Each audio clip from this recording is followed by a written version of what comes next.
Have you ever been all prepared for an interview? You wrote an amazing resume, you've practiced interview questions, you laid out your best suit, you're all set, ready to get that job, and then you mess up on one important thing, which is being on time for the interview.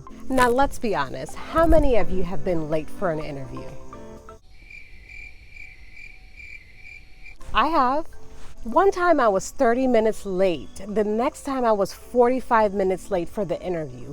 Yes, I know, even HR people commit this awful offense. The first time was early on in my career. I thought I left with enough time for the interview. I really didn't, and I drove past the building 3 times because I could not find it. The second time I was late for an interview, years had passed. I thought I learned all my lessons. I was pretty mature in my career.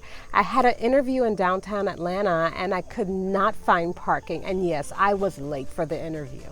After being turned around several times, I finally found somewhere to park. And while I was on foot, I realized that I had parked in the wrong lot. It was not next to the building that I was interviewing at. Instead, it was 2 miles away. I was tired. It was 10 minutes until interview time, and I was wearing heels. I felt defeated. The interview had to be rescheduled. I felt like the ultimate failure because it was the perfect job for me at the perfect company that I wanted to work at.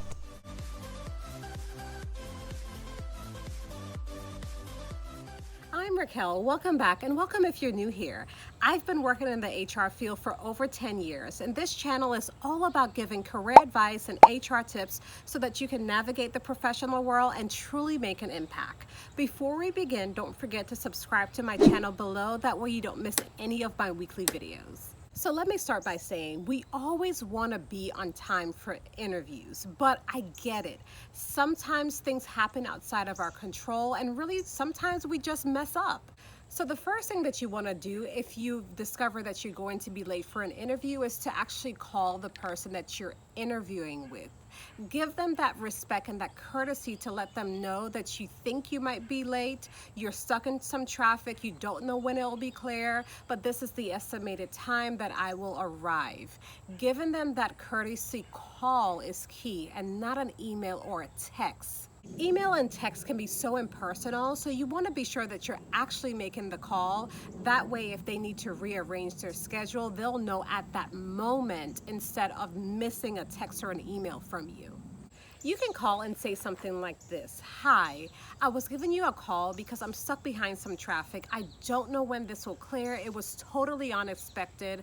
I'm so excited about this interview, but I wanted to give you the courtesy call and let you know that I may be behind schedule. I'm thinking it might be 10 to 15 minutes, but I'm not quite sure. But what I'll do is keep you updated on my estimated time of arrival. The earlier you call, the better.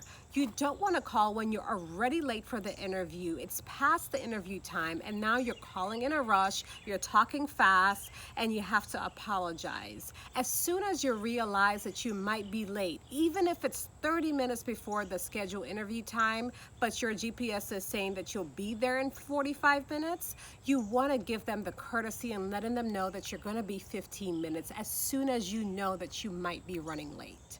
So talking from a hiring manager's perspective, it's so annoying when you don't get a heads up because usually managers, their days are booked sometimes an hour at a time, 30 minutes at a time. Getting that courtesy call ahead of time will give them that option to be able to reschedule your interview, maybe for a later time that day or for the next day. Most of the times, it's not a problem to reschedule, especially if they know that the circumstances were out of your control. So when you arrive to the interview, you do want to apologize for being late. You don't want to act like nothing didn't happen, but you also don't want to dwell on being late. You don't want to apologize over and over. You want to get that interview started. You want to approach that interview with confidence. It is going to be hard because you're frustrated and you're upset that you're late, but you're going to have to reset after you apologize and approach that interview with confidence and some level of calmness.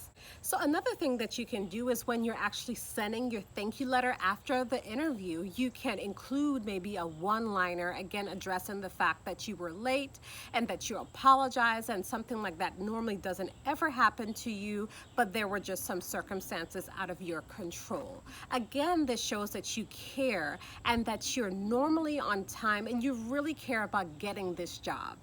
Like I said before, we want to be sure that we're actually arriving to interviews on time.